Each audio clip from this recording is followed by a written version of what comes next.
Welcome back to the Blarney Pilgrims podcast. You're very welcome. I was lucky enough while I was in Drogheda to meet up with a fella called Sean Mathews. So Sean's a Drogheda lad, born and bred. He grew up around the area I grew up. If you listened last week, you'll know. But I grew up in Drogheda. I was lucky enough to meet Sean through a mutual friend, and Sean was so generous. He gave us 2 hours out of the last Sunday of the flat to sit down and take us through some really chewy stuff and some brilliant singing as well. So I think you're in for a real treat. This is a very different style again of interview and delivery of songs, which I think you'll enjoy. I got so much from this interview personally. So Sean, thank you so much for that. What is the last Sunday of a flat like? Is it? Describe it. Paint the picture. Well, look, I'm gonna. So when I got to Drogheda in the first few days, sorry, there's the usual. There's like t-shirts around, knockoff t-shirts, like the official merch, and then there's the knockoff stuff, and there's like t-shirts with it.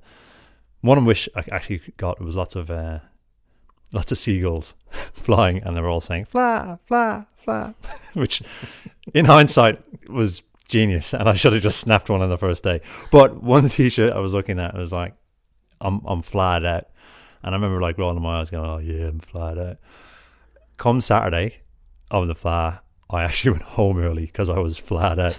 The Saturday was mad. There's 250,000 people in Drogheda on the Saturday, so I read. The Sunday is a very celebratory but also somber. Everyone knows this magic, and there's no other word for it. I don't mean magic, I mean it in how I think of the excitement of old kid magic. The magic is leaving tonight, and this is the last chance. So the Sunday it's beautiful. All the families are there. The weather was fantastic. It was great. But a little treat that I didn't know about is the Monday of the Fleadh, when all the streets are back open and all of the tourists leave. That's a very special day. So if you ever get to go to a Fleadh, stay for the Monday night. Very strange feeling on the streets. The shops are back open.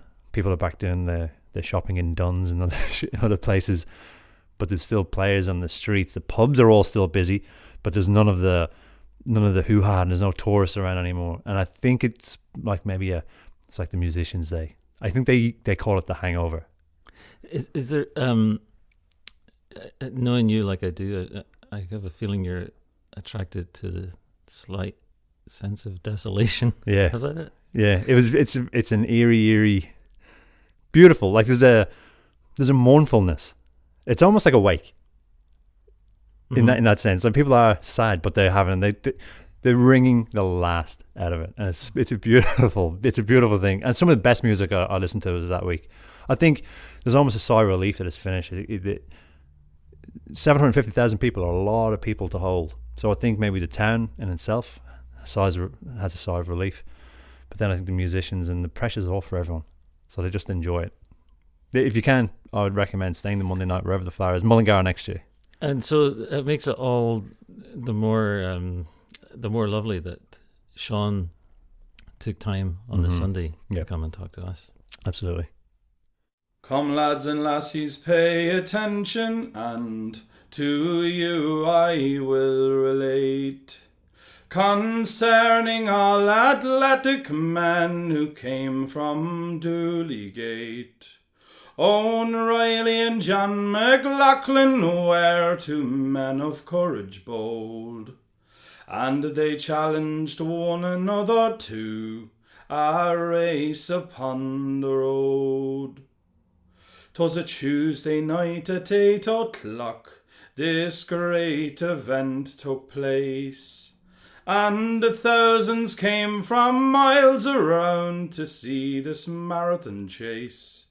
You may talk about Jem Fagan or O'Brien from Donabate, but none of them could hold a candle to the boys from Dooley Gate.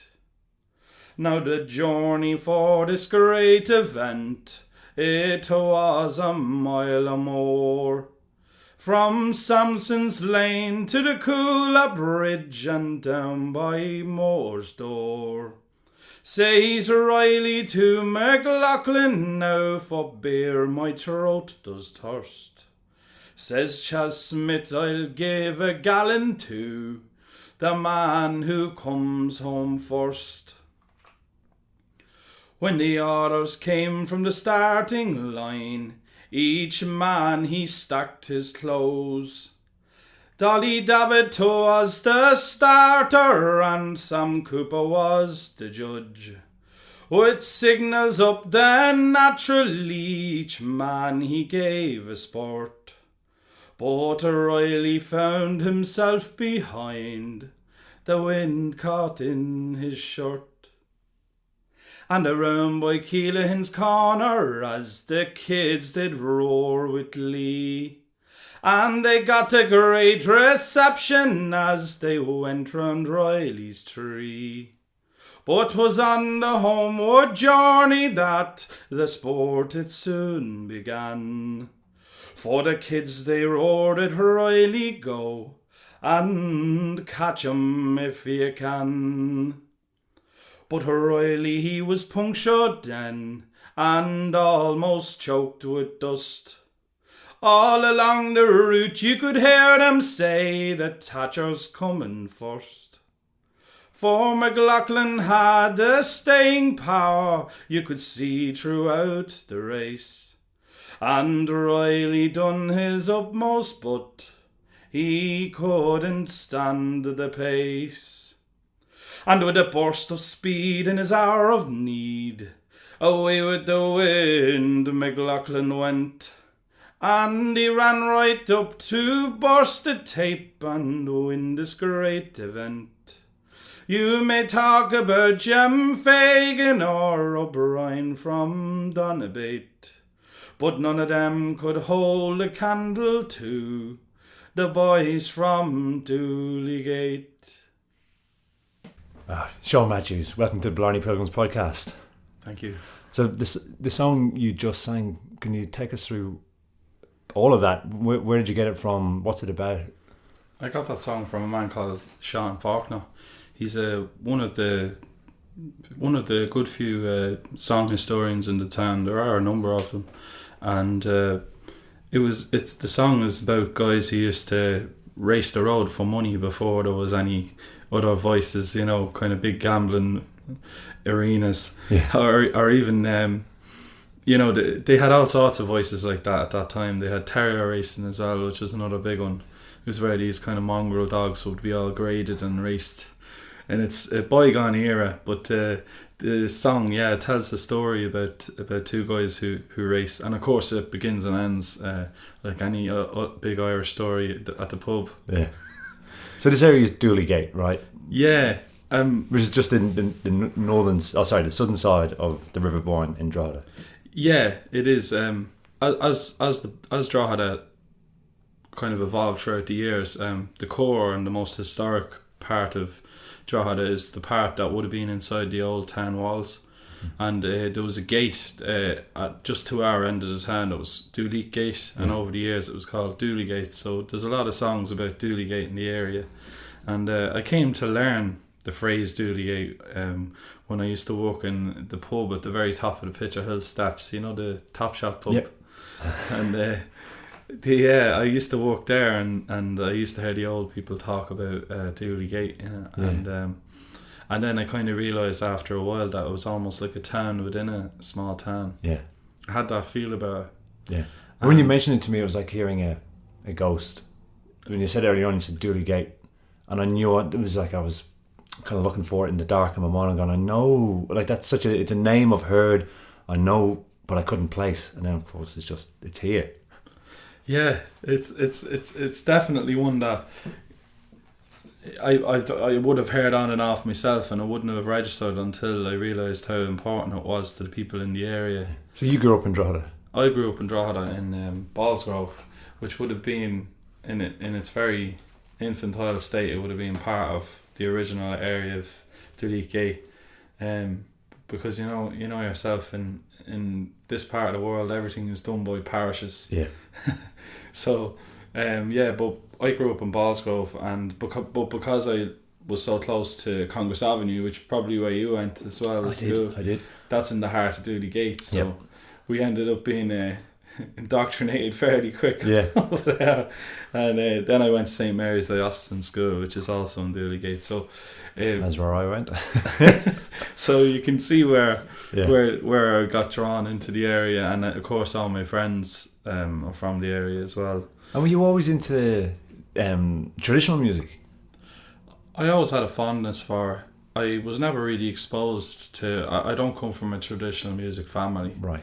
I don't. I come from a musical family, and certainly one side of my mum's family would be traditional, but I wasn't exposed to it at a young age. Like many of the families and kids you'd see down there at the Fla this week, they would be, from almost the age they can hold a fiddle or bodhrán or whatever it is they choose to play.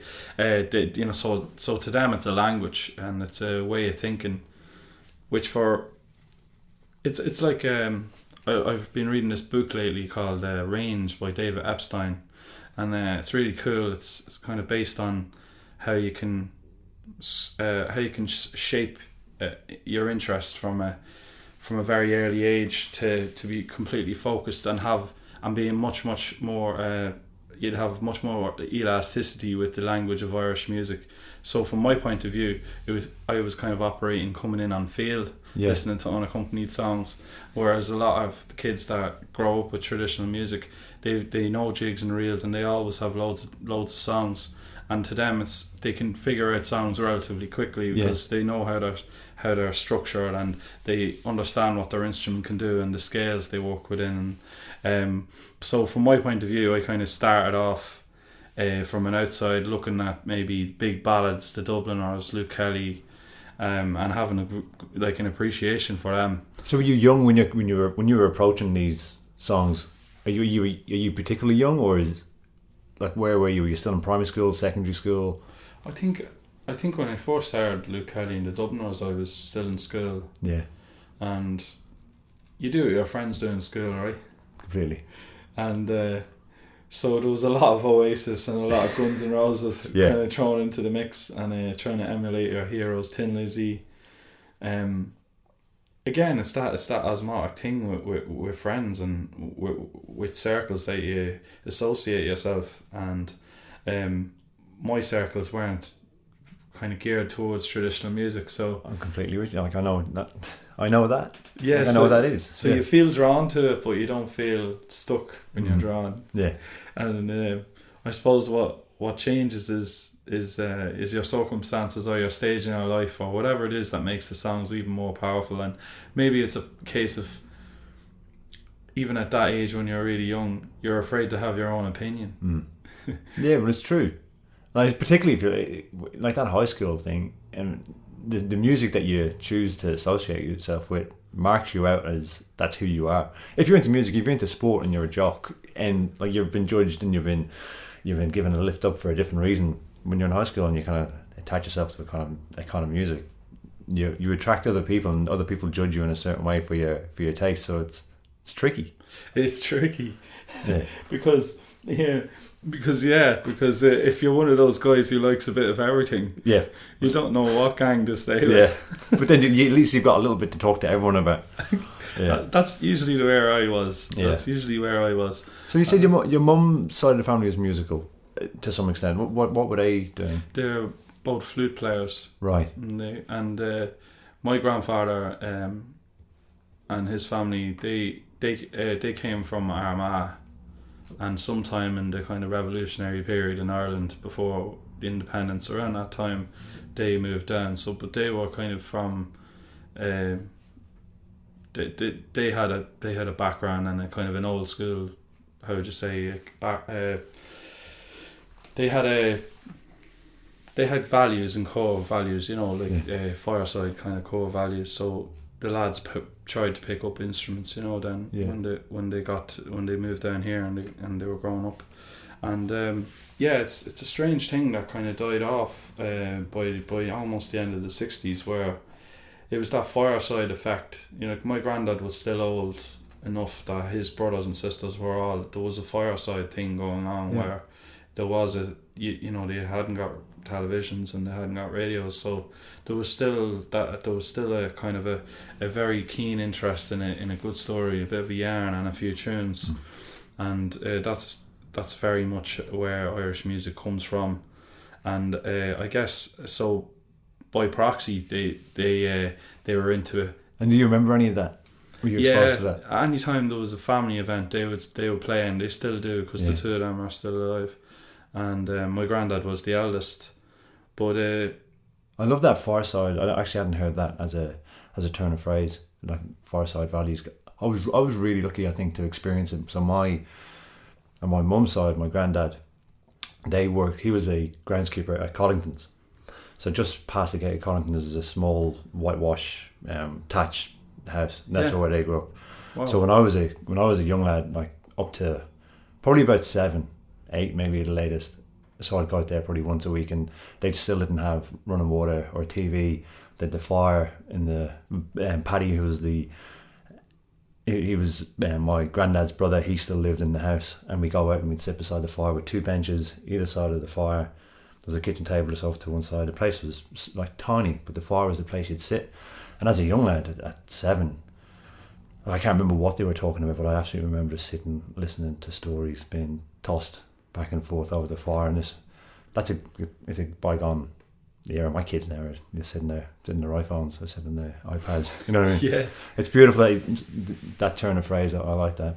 So then, when you were going to family events, there would be music present on that side of the family anyway. On that side of the family. And nothing on your dad's side. Where are they from? My dad's side are from Drogheda. Yeah, okay. And they come from what was a big traditional kind of a fishing family. Yeah. They lived on the big strand in Drogheda. And there was never music from that side, not that I know of. But they're a good gang. Yeah. But the stories are just the other half of it, right? And you're the crossover. You put the stories in musical form. Absolutely. Yeah. That fireside effect, something popped into my head. There's a story that Joe Heaney's a sean-nós singer, came from Cardna, as they'd say. I think that's how they'd say it over there.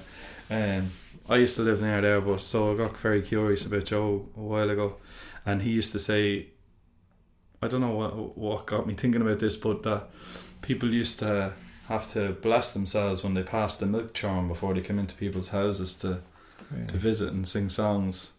And if you think about information and how freely it kind of travels now compared to then, there was still a heavy superstitious side to people, which meant that storytelling and values were all connected in a way. You know, people wanted to stay together. Yeah. More so than anywhere. You know, company was so important. You know, if you think of even, you know, the free availability of books, I can remember growing up, it was still kind of, you would have to go to a library to get a book, and nowadays it's a click away. Yeah. That just popped into my head. So what was then the moment when you kind of decided to actively go towards it, instead of, like, maybe you're still eclectic, and most people still maintain that, but what was the point with Irish music you kind of went towards it, like particularly with the singing? A few years ago, I'm really good friends with a local solicitor, and he's a musician, and he would represent musicians as well, and he's a good character in the town, Paddy Goodwin, an adopted son of Drogheda, and Paddy brought me down to this event down in Carberry's a few years ago. It was called Fresh Ceol, and I went down one night to see what it was like. And as it happened and the way work was going, I couldn't make any of the other nights. But Paddy had sent me over the material that they were going through in Fresh Ceol in an email, and gradually over a long period of time, I kind of trawled through the songs, because I always had an idea that when I was working on my solo albums that I might rework a traditional song, but as I was working through the songs, I wouldn't dare change them because they were so good on their own. And but it gave me a great interest in it, but I hadn't pursued the interest or worked up the courage to go down on Wednesdays to sing.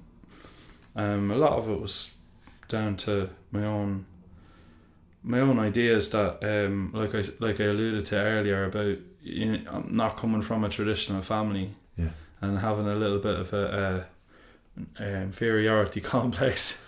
It's wild, man. Like this whole project is started off with that feeling, wanting to be involved and wanting to step into it, but you kind of feel if it's not part of your DNA, you don't have a right to it as much, which is obviously silly, but you can't help the little monkey in the brain and what he says to you sometimes. There must be something in the psyche around here. Yeah, it's strange that we both think like that. I mean, it's like there's the big phrase at the moment, for people is fake it till you make it, this kind of thing, and but it makes me laugh because I mean, if you said that to my father's generation, you'd have 2 red ears. Yeah, it's an honest day's work for an honest day's pay, and that was you do what you do. Yeah. So then you're heading down to Carberry's, and that's when you're first getting exposed to the singing. Yeah, I went down and I met Jerry Cullen, and I met Pat Carlin and Sean Faulkner, Pat Colgan, Ruth Campbell, Des Howard, and some singers that would visit, like Dermot Summers and Joe Gallagher, like some really, really good people who would have incredible amounts of songs, and the variety of songs was powerful. And one of the things they do at those sessions is it's almost a transcendental thing. Around the same time I began to attend the sessions, I was doing a course in transcendental meditation, TM, if you've ever heard of it. It's a way you kind of it's a method for meditation. But the thing what relates the two is that while one person is singing, everybody else closes their eyes and stays quiet.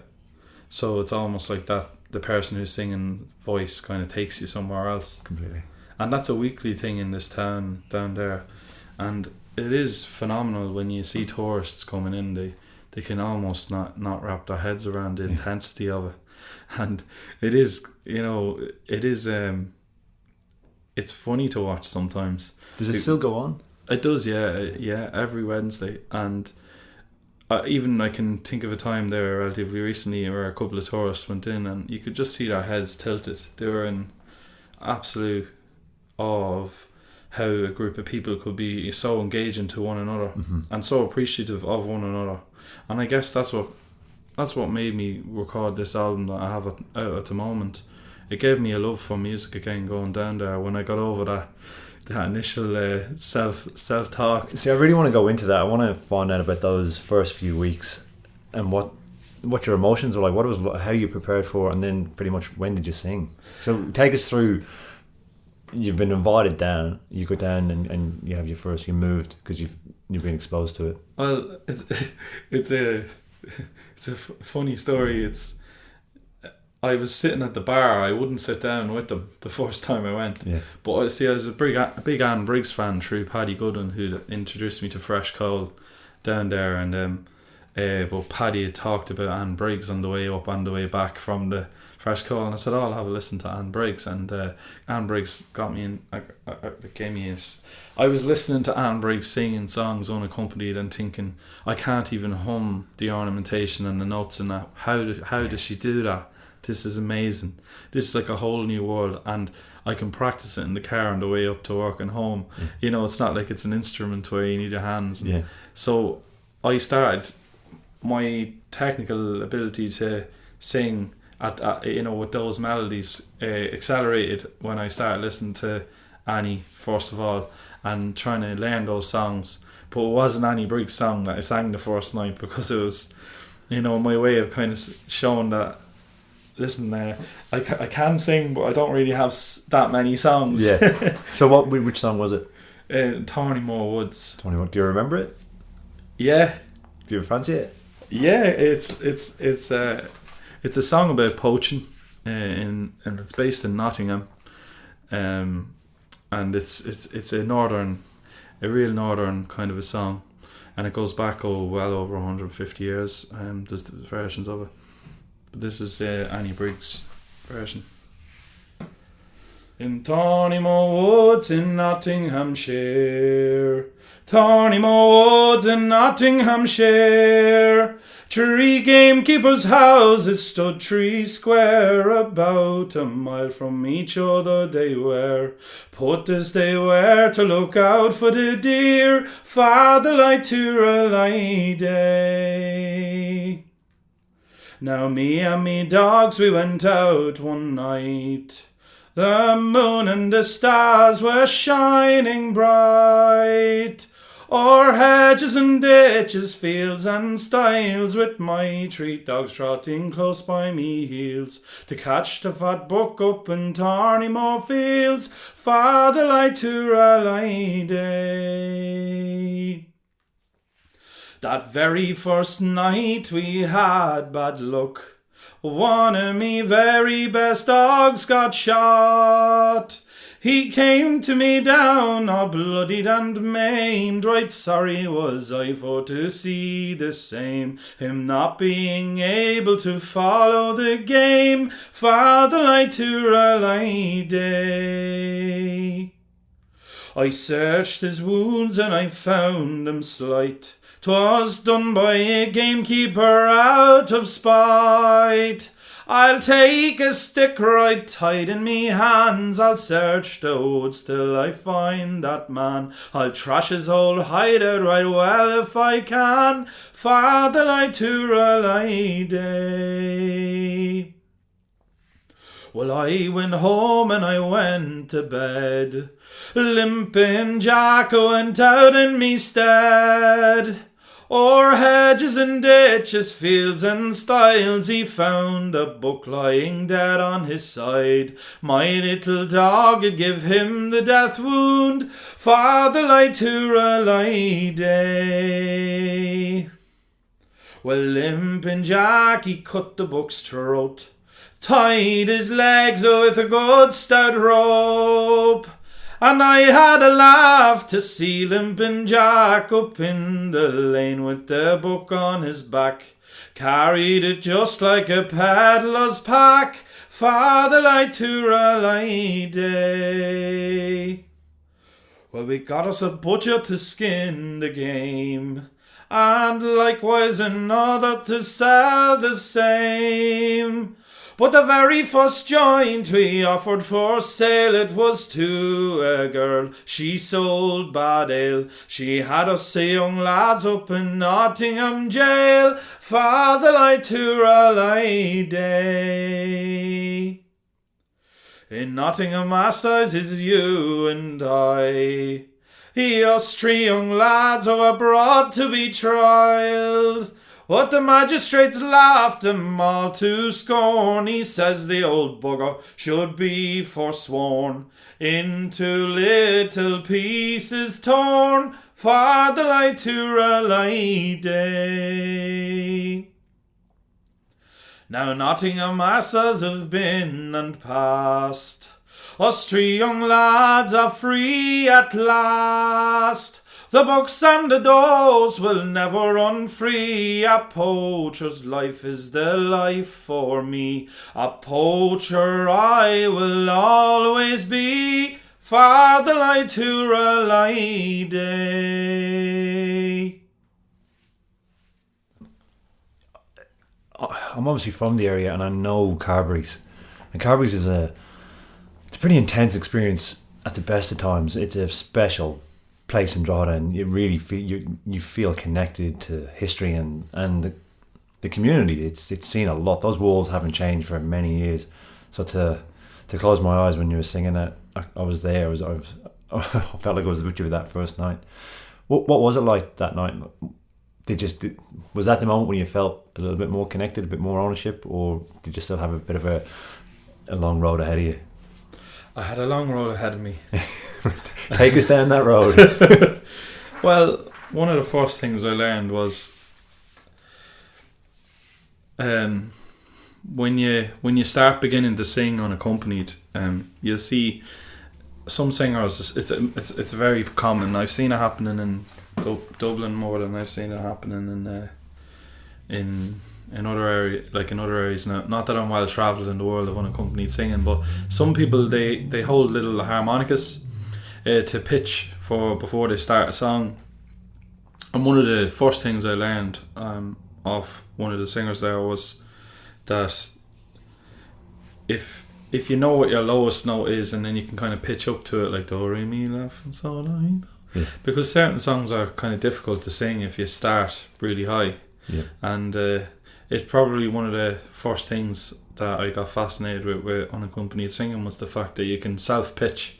So sometimes in the pure chromatic scale you'll have, you know, A sharp, B, C sharp, D, that kind of thing, where it's a language like a piano key, but you will often have singers singing in between these keys, you know, in their own pitchy way, like they, and that was one of the most fascinating sides to it. And then I started looking up the Joe Heaney archive again, and in the Joe Heaney archive he talks about a thing called a nya, and the nya is this kind of sensation that you can emulate when you're singing, where it's the drone of the pipes are kind of behind your voice. It's like a presence.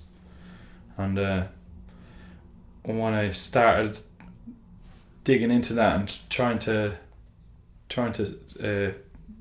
shape it in my own way with my own interpretation, it made me a much better singer. Right. And it's a fascinating side to unaccompanied singing. So just, can you get, like, I'm struggling a wee bit to understand, is it the nya or the nya? I can give you an example. Are they the same thing as, because I've heard it and I've probably pretended like I understood what it was when people said, oh, no, the nya of a tune. Is it the nya? No or nya? Are they the same thing? Or I'd say so. Okay. Like, it's the idea that if I played this note on the guitar, that you can play melodies over the notes. So if the drone is in D, and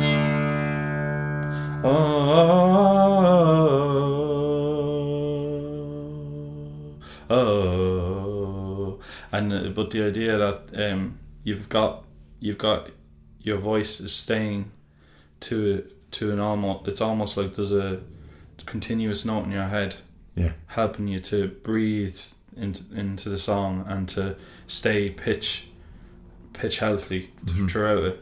I'm still chasing it now, but no, you give me what you can give, and I'll try and unpack some of it later on. I'm right, okay.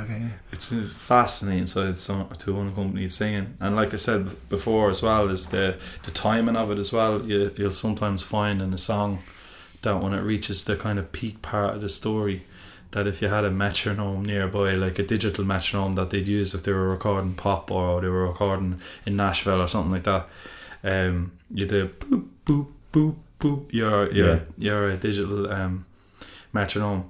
If you had that, you know, during a lot of unaccompanied songs, the metronome would be running away, and then sometimes it would be too slow, because when somebody's trying to breathe life into a song, they might speed up a little bit in the song and then slow down a little bit in the song. And if you take that and all that experience that I've kind of learned collectively over the last while, that all fed into the album, because the album was done live. Right. It was done live in Milmont in the Martello Fort in Drogheda, and we built on top of those tracks, and there is those tempo variations, but they're perfectly natural. So you recorded the band live, wasn't multi-track? Or later on it was? Yeah, so what happened was we used 6 different microphones in the tower. We used a close-up microphone. We used a microphone, you know, that was within about 6 foot of us, a stereo microphone, and then we used microphones on the balcony, one on the stairs and one way up on top of the balcony. So whenever we needed more reverb, for example, we were just hitting the balcony faders up. Gorgeous. Yeah. So who was involved with that album? Breffney Hoolan produced the album with me, and I'd been looking for somebody to do the album. I've been through the mill when it comes to going into a recording studio that has a big clock behind the sound desk, and you don't get anything for anything, kind of a thing, kind of an experience. music is a business, but it's also art. So I was trying to find someone who got the balance. Yeah. And Bethany certainly had the balance. So Bethany was your producer, and he just took you in there, and you went through it together. Yeah, we went through the songs a few times. What a space! What an incredible space! And we were there at very strange times in the day, because the tour, the old Drogheda Society run the tower, and they run tours till about 4:30. So we weren't able to get in there until 5 o'clock most days, if not later. And Dominic. McRyan, without him, we probably wouldn't have been able to do it, because Dominic came out of his way to open up the tower for us. He's in the old Drogheda Society, and he was delighted that the album was being recorded in the tower. And you got to launch. And we got to launch during the flare. Exactly, yeah, which was amazing. I was literally sitting in the spot where I'd done those recordings. Incredible. Which is really cool. Yeah. It's very rare that would happen. Yeah.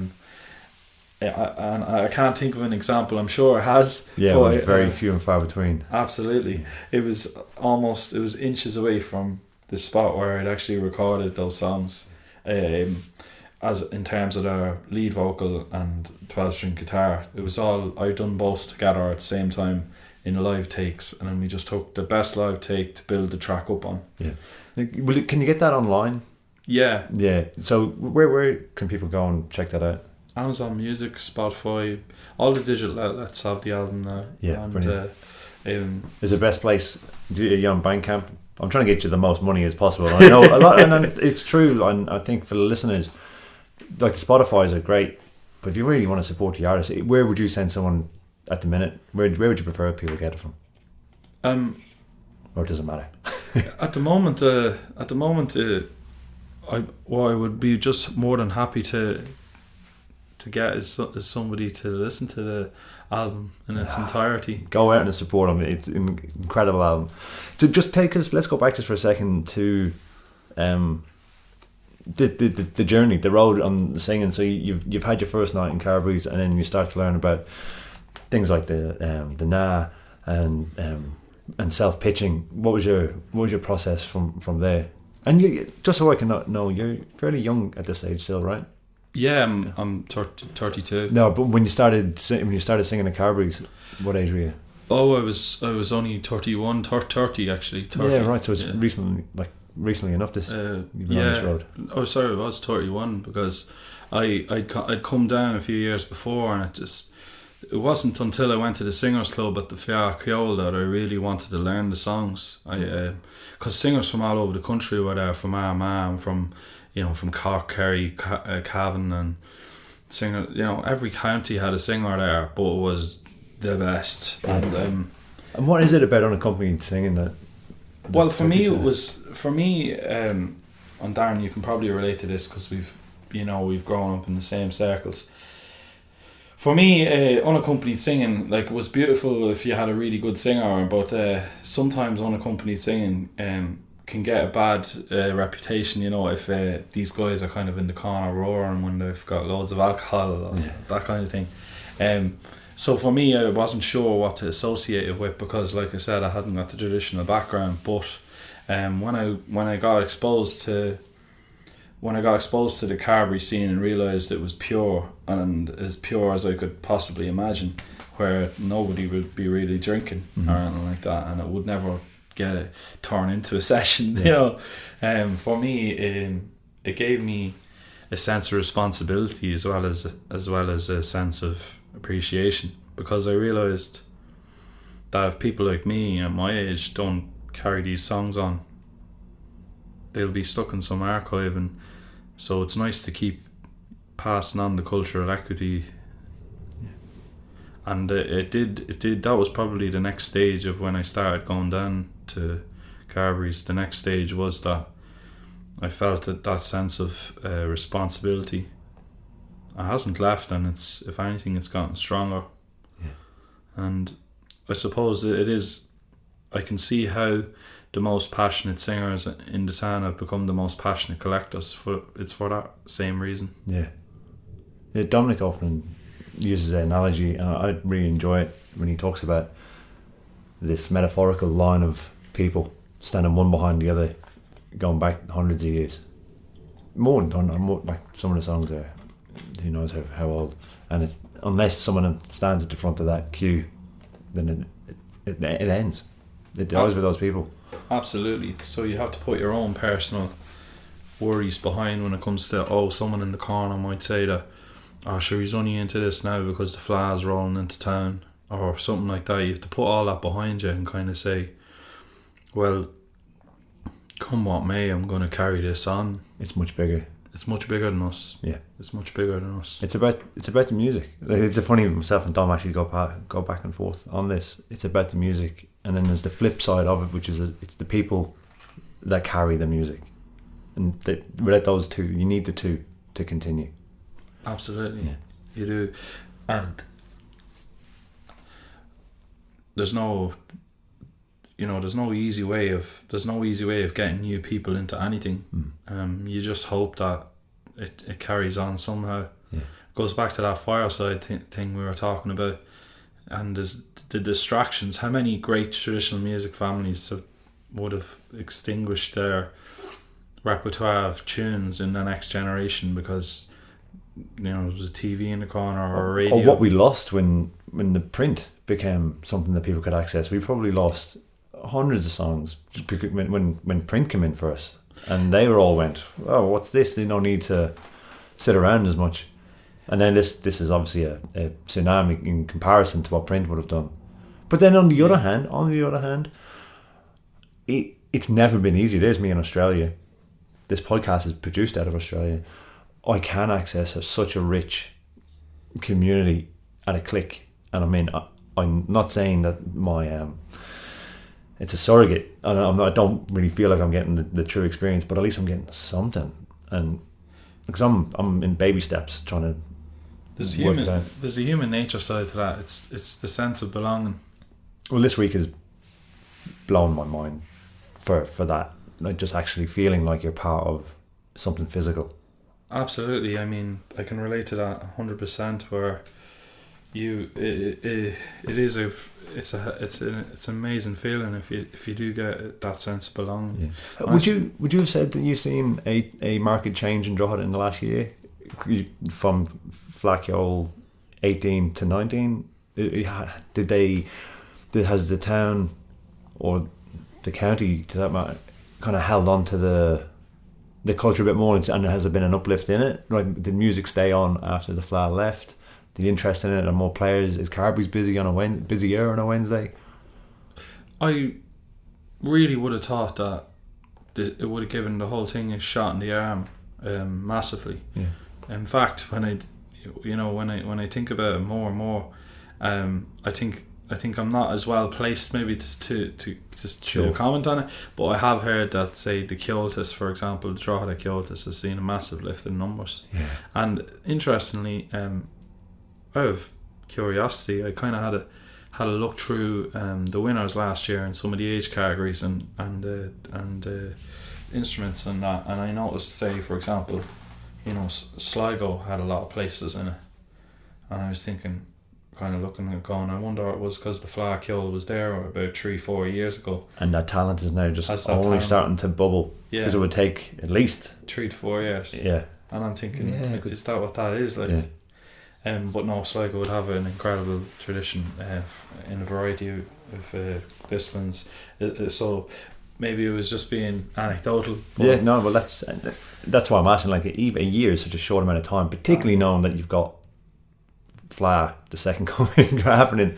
It'll only be, you're right, it's only going to be year 2, year 3 when you start seeing kids who picked up the guitar last year who are now, they're 4 or 5 years in, they're brave enough to start saying, hey, this is me. Yeah, it's a bit like, it's a culture thing. I think culture doesn't change quickly. As much as I'd love, I think the purest version of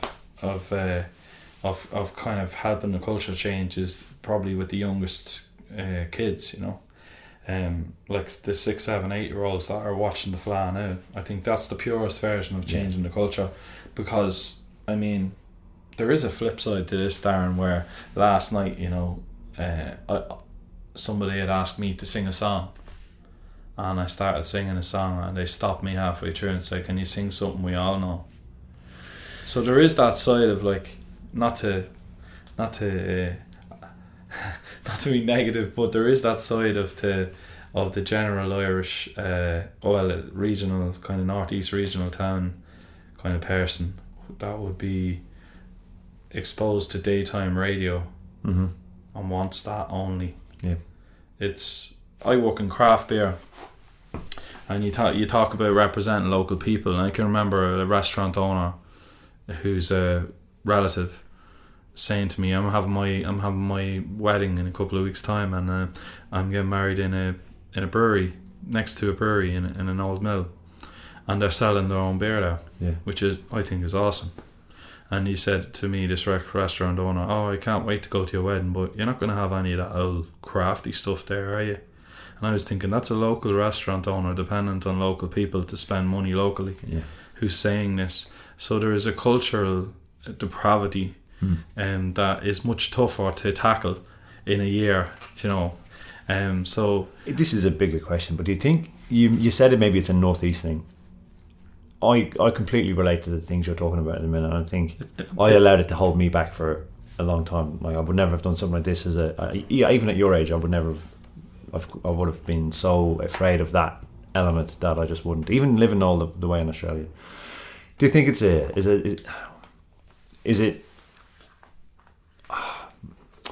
I don't know. Is it Drogheda? Is it northeast? Is it Irish? There is a self-depreciating side to Irishness in general, and I think especially expats can relate to that, and because you don't see it as much. I mean, like, I almost moved to Toronto a few years ago, and when I was over there, it was one of the first things I realised was that candid self narrative doesn't really happen over there as much. You're the only one beating yourself up. Yeah, exactly. Yeah. Whereas everyone else taking shots at themselves. Somebody says, "Oh, Darren, that's a lovely pair of glasses," and you'll say, "Oh, yeah, they're all right. Yeah, they're all right." Yeah. So, would you have a song? Because what I'd love to do is I'd love to have another song, and then I actually just want to talk to you for a little bit about archiving. I could sing a song, an unaccompanied song that a song that I began accompanied and now is unaccompanied. It's about the push, really, the push in the last recession in this country that kind of a lot of people find themselves all over the place from. I mean, I nearly went, and it's just lucky I didn't. Yeah. I mean, it's the right job can find a guy at the right time, and we all know that story. And then the right lady can come along when you're gone, and you don't want to come back. Or the world's sticky, and you just don't know where you're going to end up. But no, this is a song called it's called "The Pope's Children." John Paul was born the day the Pope went to Killinere. His mother, she gave birth as mass was said on the hill. John Paul grew up in the 80s when things were still austere. When he was finished with the tech, he would be getting out of here. And all around the town and country promises were made. Politicians said the good times were really on the way. John Paul listened to the news and got himself a trade. He served his time, he bought a van, and then the Celtic Tiger came. They had plenty of money and plenty of time. The Pope's children climbed and climbed. Up and up they never looked down. The work was gone when they looked around. John Paul had to work on every day of every week. Plasterers were needed, so we built a little team from Poland, Lithuania, Cullen and Dooley. Good times and cheap labour helped young John Paul live the dream. But then the Cullen and the Leak boys were offered bigger pay. To an agency in Dublin they were gone and on the way. But then the boys called back to ask about tax and proverbials hit the fan. An accountant was never in John Paul's cunning master plan. They had plenty of money and plenty of time. The Pope's children climbed and climbed. Up and up they never looked down. The work was gone when they looked around. Plenty of money and plenty of time. The Pope's children climbed and climbed. Banks, loans, look where it went. Oh, where are we now? All the money's been spent. Ouch. Yeah, it's a crazy song, isn't it? Is that one of your own? Yeah. Fantastic, Sean. It's pretty deep. It gets Yeah, to that's- the point, right? That's what I mean, I'm like- 1980, so You're 1980. I just missed being called John Paul. I was in that year when like it was like John Paul was like half the class unshot. Yeah. Yeah, far out. So when you went down to the west during the recession, did you? Yeah. Yeah. So what took you down there? I ended up working for a company that had a lab that was supported by An Údaras. An Údaras are like the industrial authority in Connemara. So I lived in the Gaeltacht for on and off for about 3 years. And yeah, it was the recession kind of was fed into the reason why I had to move for work. Yeah. Not as far as some other people.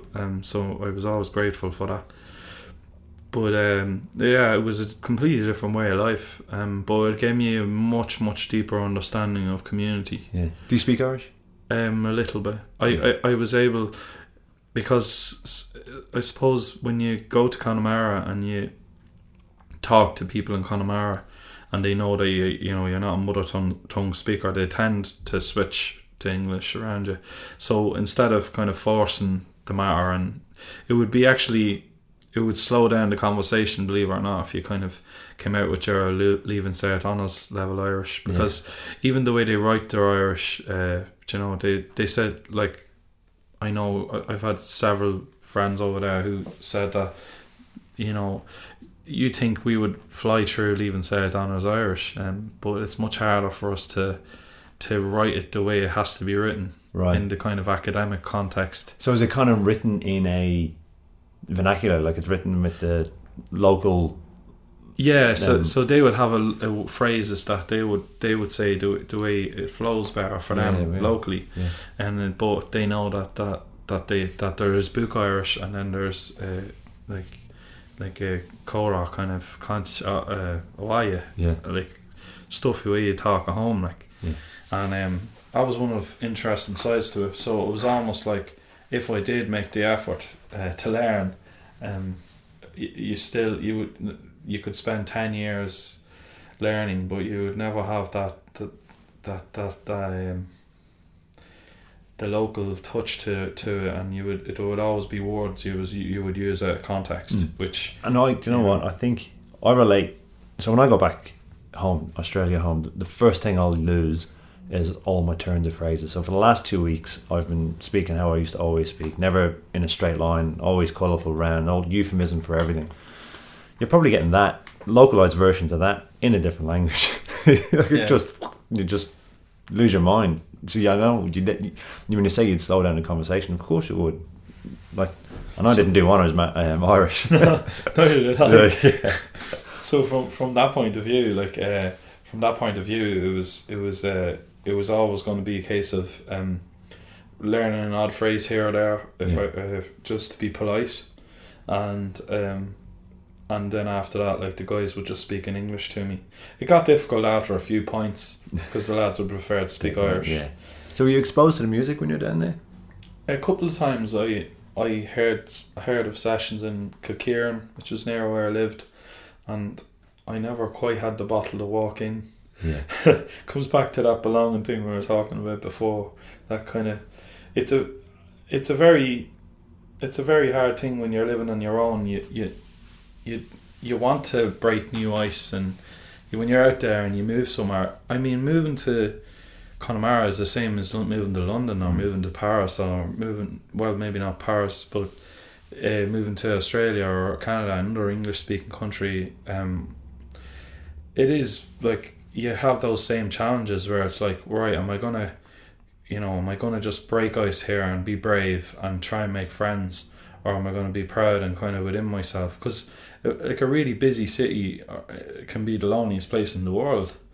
Because just to relate to it, so the sessions, no, I didn't really get to the sessions because I always felt that if I walked in, the whole pub would turn around and be like, "Who's you?" You know. Well, there's a reoccurring story which we always end up seeing to talking about on the podcast. But so when myself and Dominic met each other, it was through a mutual friend. And Dominic's from Ballycastle. This mutual friend knew that I played banjo, and he said, "There's a friend of mine moving here from Seattle. He's been over there for 20 years, but he's moving to Bowenhead. He plays music too. You should give him a ring." And I went, "Yep." In my head, I'm freaking out, going, "Oh man, he's going to be so Irish. Oh, like he's going to meet me." And just at the same time, the mutual friend has given Dom my number, saying, "This fella lives in Bowenhead. Give him a call." And he's thinking, "This fella's from the south. He's real Irish. He's going to be so much more Irish than me." So it's happening everywhere. No one feels maybe that's part of that psyche we're talking about. Maybe we just feel like we're aliens, and that imposter syndrome, no matter what we do. Yeah, absolutely. Yeah, belonging. Yeah.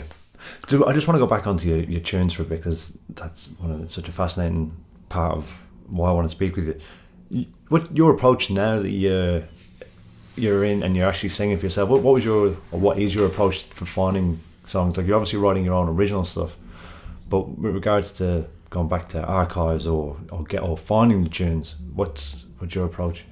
I try to be open-minded. I try not to stick to one archive. I did spend a lot of time on the cultural equity, the Alan Lomax's cultural equity page, just browsing around world music, but also going to the Ireland section. There's a massive You clued section. me in on that. I had no idea that Lomax, because I'm an old-time American fan, so I was familiar with Lomax, and then when you started mentioning about his Irish stuff, can you tell us a bit more about that? Because I'm going to go and research it myself. Yeah, because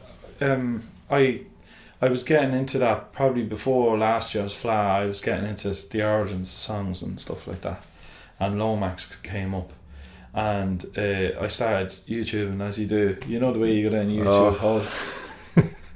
Hours. So mid YouTube hole, I came across this Alan Lomax interview, and in the interview, he started talking about Ireland, and he was saying how England and Ireland were the first places he went to but after he'd done a lot of the Appalachian and stuff, and America, and he'd done several states there, and working as an archivist. But the very first place he went to internationally was Ireland and England. Yeah, right. And his fondness for Ireland was visible in the interview. But those recordings are so raw, it's unbelievable. He's got Seamus Ennis and a good few recordings, and then he's got what's her name? Her name doesn't occur to me, but it's a travelling woman who was very famous for having the song "She Moves Through the Fair," which would be a very big song.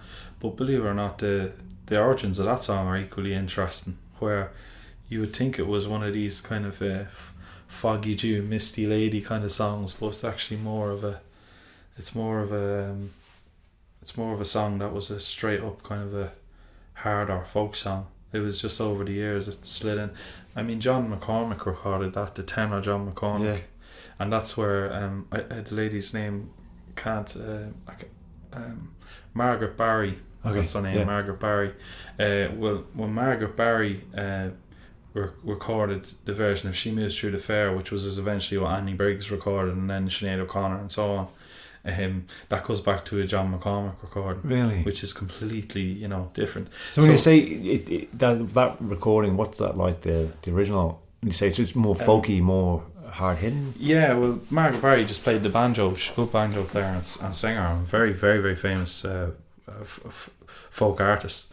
But it was listening to Lomax and then going down that hole and then jumping in and out of the archive. I realised an awful lot of the songs that Lomax had collected, and not just that song. I'm not 100% whether it was in that archive or not, but it was part of the story to show you that some of the songs that you in the archive that you'd heard like in their earlier versions were much different than down the line. Yeah, and that was probably the most interesting part of the archives, and it still is a very interesting part of the archives, where you hear songs and then you hear how they've evolved, and then you can hear different versions, and you can hear even versions like with unaccompanied singing. You can hear versions that have completely different verses. Yeah, right. And then like one of the songs on the album is a song called Morrissey and the Russian, and when I first heard Morrissey and the Russian, it was Joe Heaney singing Morrissey and the Russian, but then I knew that Christy Moore had done a version of it on his album, and I'd listened to that, and then I listened to Ewan McCall's version, which was I really liked it in certain aspects, but wasn't in the style I was hoping to do the song. But then I went into the Lomax archive and came across the song, and it was absolutely brilliant version of it, and in the song in the archive where the whole crowd are divvying up your man in the middle of the song, because the song is about a boxer. It's a boxer called Johnny Morrissey. He's a famous Irish boxer back in the 19th century, and the whole crowd are kind of divvied up in between the rounds of the fight as it gets to its penultimate round, and the whole.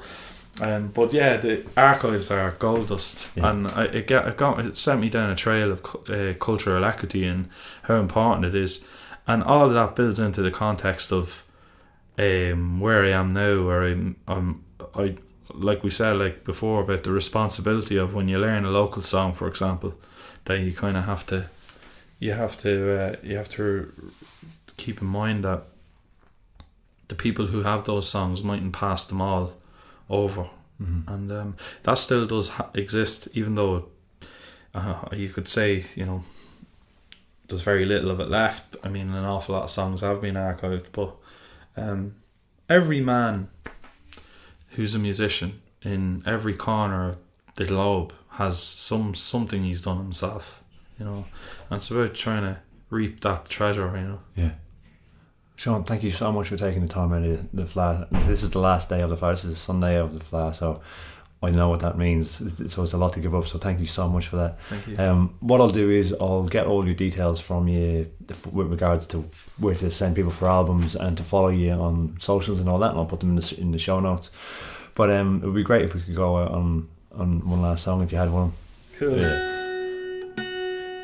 No, I've you get me at the right time. You're not you get me at the right time when it comes to because everything's so fresh in my head with the album, and Dreaming Is Allowed, coming from the whole Gore experience and the Secret Path and everything. Yeah. Dreaming is allowed. You've only got how many years left? Let's do it.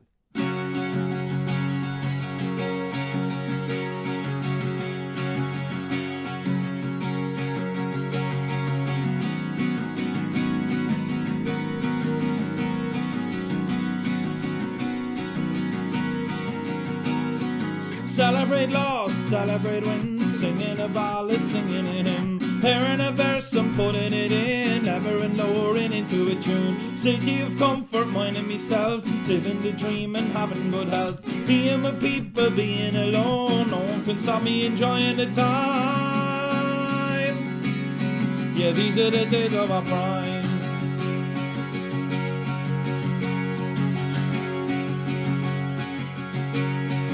These are the days of our prime.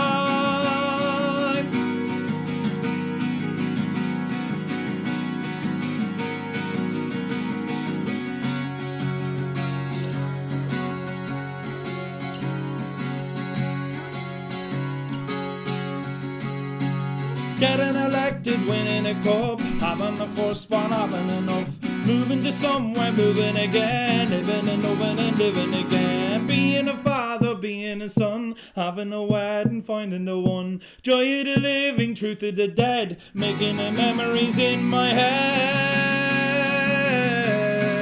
All in the days of our prime.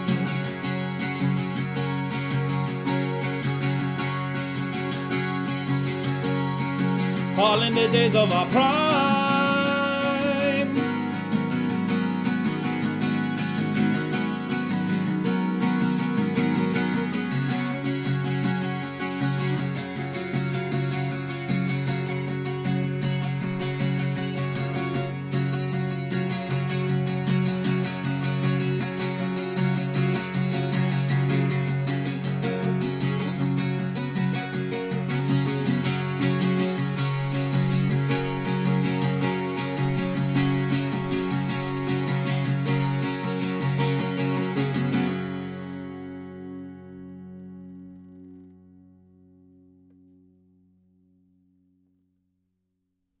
Just on Sean, he also did me another favour, which was after the interview.